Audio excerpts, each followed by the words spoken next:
Estimada familia, buenas noches a todos. Antes que nada, y en nombre del equipo directivo del nivel secundario, queremos saludarlos, esperando que se encuentren bien a pesar de todos los inconvenientes que esta cuarentena ha generado. También queremos agradecerles todo el esfuerzo que sabemos están haciendo en el acompañamiento de sus hijos y del cual no somos ajenos a las dificultades que en lo pedagógico ha traído, porque también compartimos el ser padres de hijos en edad escolar. Esta cuarentena, que es inédita en la historia de la humanidad, ha planteado muchos desafíos para todos, no solo para quienes aprenden, sino también para quienes enseñan. Para quienes aprenden, desde el tener conectividad, y eso lo saben ustedes muy bien, pasando por los recursos tecnológicos y económicos para asegurarla, ¿no? Y tenemos casos en los cuales no pocas familias han tenido que hacer una opción, si se lo puede llamar de esa forma, entre pagar datos o comer. Y también esto es un desafío, el de usar la inteligencia y la inventiva para buscar aquel video de YouTube para entender lo que se desarrolló sin el profesor al lado, que hubiera sido lo habitual, lo normal. Para quienes enseñan, desde el otro lado, también es un desafío porque implica disponer de los recursos tecnológicos y económicos para subir una clase, grabar un video, responder las consultas que se realizan a través de distintos medios, sin mencionar que la mayoría de nosotros hemos sido formados para enseñar del modo más directo, natural y humano que existe, que es el contacto personal, que no solo implica el uso de la inteligencia y la voluntad, sino también de los sentidos, de la afectividad. Por ello, esta mediatización de la enseñanza, donde el docente ha sido reemplazado por un PDF que va y el alumno por un archivo que viene, nunca será efectiva y completa. Tal vez la distancia se reduzca con una clase virtual online, pero sabemos, como dijimos, que no son pocos los que tienen la posibilidad de hacer esto. En este contexto, lo que nos queda como cuestión esencial y que es el corazón de nuestro proyecto educativo es trabajar sobre los hábitos centrales de toda persona humana y que son los hábitos intelectuales y los hábitos de la voluntad o hábitos morales. Y este es el punto donde queremos detenernos, porque todo hábito es necesario para poder usar adecuadamente nuestra inteligencia y voluntad del mejor modo posible, porque son la forma natural, obligada y necesaria por la cual se activan y se adquieren autonomía, rapidez y prontitud en la realización de las acciones, tanto intelectuales como de la voluntad. Por otra parte, todo hábito, para crearse y mantenerse, necesita de la repetición constante y con cierta frecuencia. Y si no se insiste y si no se repite con cierta regularidad, este hábito va a tender a disminuir y en cierto punto a desaparecer. Vean, si no, la experiencia común de lo que sucede y que nos sucedía cuando éramos jóvenes, ¿no? Cuando terminaban las clases en noviembre, ¿no? Eh, y con el caso puntual de educación física, que también terminaba allí. Y al regresar en marzo del año siguiente y a comenzar a realizar los primeros ejercicios, aparecían dolores musculares por todo el cuerpo y que nos duraban varios días, ¿no? Pero a medida que el tiempo transcurría y que los ejercicios comenzaban a ser más fáciles en su realización, hasta que volvíamos a estar, como solemos decir, en estado, ¿no? Por eso los profesores de educación física se la pasan casi un mes haciendo acondicionamiento físico para luego recién comenzar con el deporte y de este modo todo sea más fácil, porque el cuerpo va a estar en condiciones de hacer lo básico, es decir, va a adquirir la base necesaria para poder realizar toda la actividad física, ¿no? Y esto de una manera adecuada. Y exactamente eso mismo es lo que sucede con nuestra inteligencia y la voluntad. Es claro que cualquiera de nosotros puede entender los beneficios de la actividad física, pero lo difícil y duro siempre va a ser realizarla, ¿no? Entonces aquí es donde aparecen estas dos dimensiones, la de la inteligencia que entiende, pero la voluntad es la que también tiene que participar y sin la cual nunca haríamos nada, ¿no? Esto nos ocurre a todos, todos los días y con todas las cosas. Levantarse horario, ir a trabajar, preparar la comida, tenerle paciencia al esposo y a los hijos y a los directivos del colegio, recibir y hacer la tarea que el profe manda junto a los hijos que acabamos de retar porque no ordenaron los cuartos. O sea, son muchas cosas. Y sin embargo las hacemos. Y esto lo hacemos gracias a esos hábitos que tenemos adquiridos, ¿no? O sea, en definitiva, sin hábitos no podremos hacer nada nosotros solos, ¿sí? Y es por eso que nosotros no solo ni únicamente nos centramos en el aprendizaje de conceptos y procedimientos que bien se pueden adquirir hasta de una manera más divertida en Internet.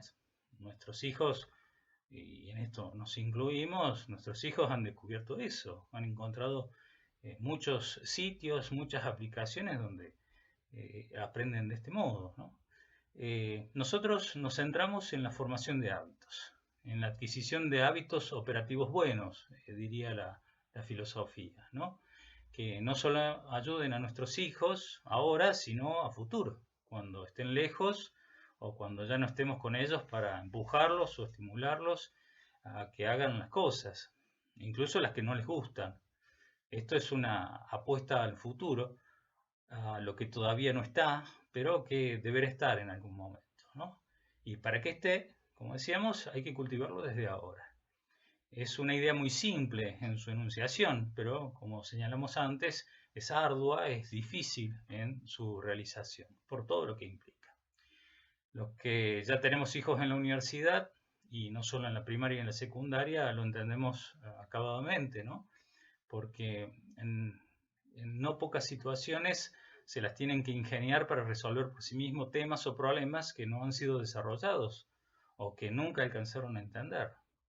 El aprendizaje de estos hábitos que seguimos desarrollando en esta etapa de la educación obligatoria, secundaria, ya venían formándose desde los otros niveles. Y antes en el hogar, cuando ustedes les enseñaron a acomodar los juguetes, a hacer la cama, a rezar la noche o simplemente obedecer confiadamente porque ustedes eran los padres.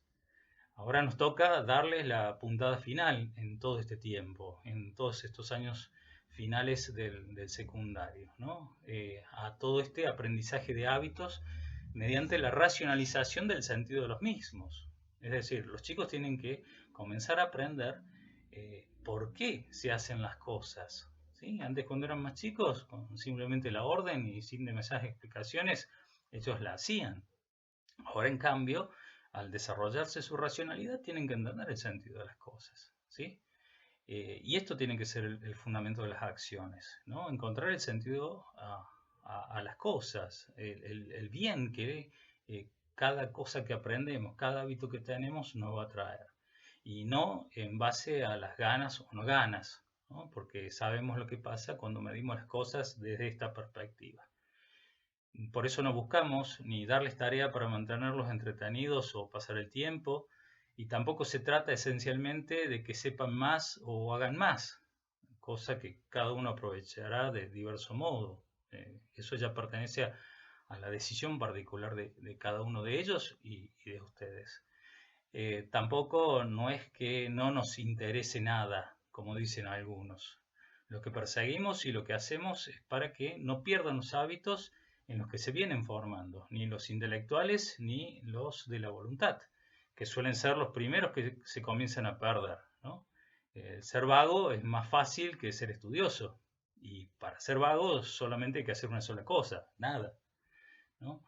Y como esto es un proceso que se inició hace casi 2 meses, si hablamos de este año, es tiempo para hacer un alto y valorar pedagógicamente cómo vamos, pero no solo a los alumnos, sino también a los docentes en sus prácticas, en lo que se viene realizando.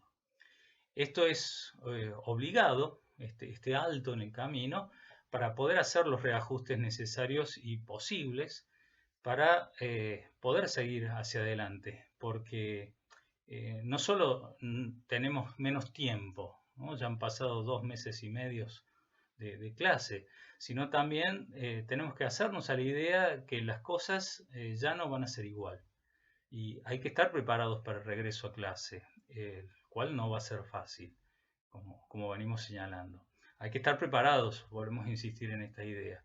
Hay que anticiparse, hay que mantenerse en estado para volver a esa analogía con la educación física.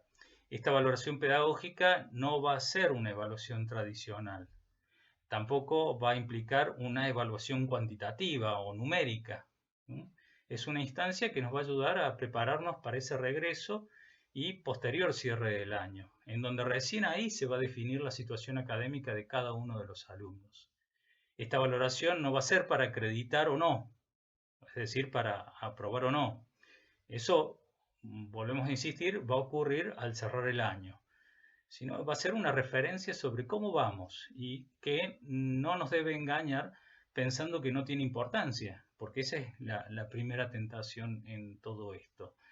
Y si ustedes se fijan, esto que estamos planteando es básicamente el mismo criterio que usamos habitualmente desde hace años cuando hacemos hincapié en el tercer trimestre, es decir, en el periodo final del año, ¿no? En lo que hace el proceso y el cierre de los aprendizajes. ¿Sí? Entonces, en ese sentido, nosotros todavía estamos igual, no ha cambiado nada. Y a diferencia de otros, salvo las circunstancias y los tiempos de enseñanza y aprendizaje, todo sigue para nosotros igual. Pero lo que nos hace falta no son las plataformas digitales o las aplicaciones novedosas, que las hay por miles y unas mejores que otras. Lo que nos hace falta es que volvamos a encontrarnos, volver al colegio, porque lo demás puede ser muy útil, muy lindo o muy novedoso, pero es accidental. Es decir, lo esencial es la relación personal, es el encuentro personal, porque esa es la base de la formación, que es algo que no se puede enseñar online. Y la relación mediatizada, pretender que sea efectiva, igual que la relación directa, es algo no solamente utópico, sino que es inhumano. O sea, las redes por sí mismas, cuando las absolutizamos, son inhumanas. Eso lo vivimos ustedes y lo vivimos nosotros, ¿no? Desde que nos levantamos temprano hasta vaya a saber qué hora, todos estamos detrás de una cosa o de la otra. No es que aquí unos las pasan mejor y otros no tanto. En tal caso, el que supuestamente la pasa bien es el que no hace nada, por la razón que sea, ¿no? Entonces, volviendo a lo nuestro, hay que enseñarles a los chicos a salir del susto y del miedo que los paraliza, que los estanca en una suerte de espacio de confort que parece novedoso. Ustedes y nosotros, colaborando, tenemos que ser un puente hacia el mañana de ellos, ¿no? Convirtiendo esta amenaza en una oportunidad para que ellos continúen adelante, para que ellos crezcan, para que ellos se desarrollen.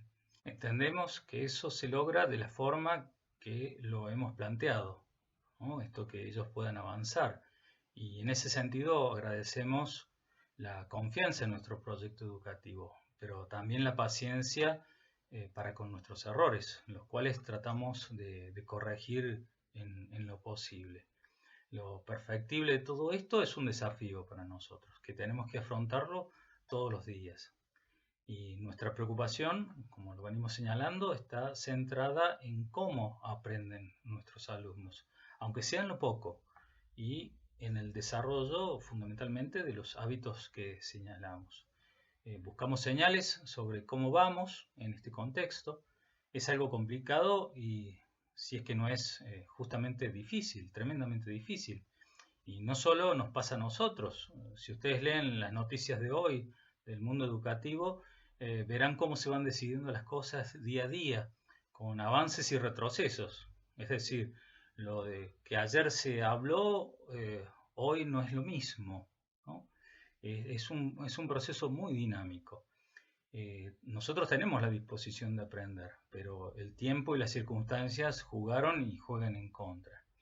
Por eso, para ir cerrando y clarificar este tema central, ¿no? Motivo de este video y de estas palabras, es que, como dijimos, vamos a realizar dos instancias de valoración pedagógica, una parcial y otra de tipo integral, de acuerdo al cronograma que van a recibir junto a este video y que algunos profesores han ido anticipando.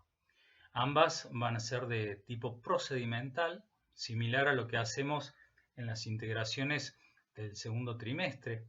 De esto saben los alumnos y padres más antiguos que están en el nivel o en el colegio.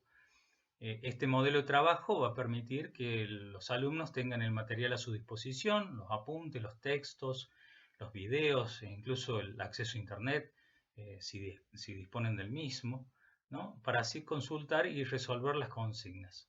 Obviamente que es recomendable que hayan leído el material que se viene utilizando en los distintos espacios curriculares para saber ubicar la temática desarrollada y no perder tiempo en esa búsqueda. Pero eso no implica que ellos necesariamente tengan que sentarse a estudiar de la manera tradicional. Esto es lo que hay que entender.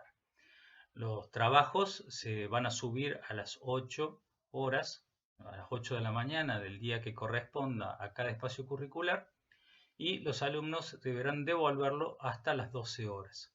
Habrá casos en los que se realizará uno por la mañana y otro por la tarde, y en ese caso el de la tarde va a ser de 14 a 18 horas.